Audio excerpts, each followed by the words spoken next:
enamus inimestest mõistavadki seda nii, et oleks nagu mugav. Kuigi ametlik ISO standardis on kasutavus kirjeldatud kui integreeritud komponent, mis koosneb tegelikult kolmest komponendist. See on kõigepealt efektiivsus ühelt poolt, teiselt poolt kasulikkus ja kolmandalt poolt see on rahulolu.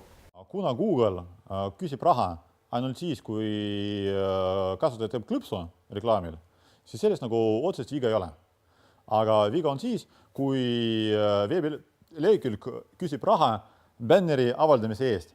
Et seda efekti nimetatakse bänneri pimeduseks, ehk siis need kõik bännerid, mis on kuskil ühel tulbas paremal paigatatud, siis nende peale väga vähesed pööravad tähelepanu ja väga vähesed klikkavad ja juhul, kui meie maksame raha selle bänneri eksponeerimise eest, siis ilmselt see raha lihtsalt raisku läinud.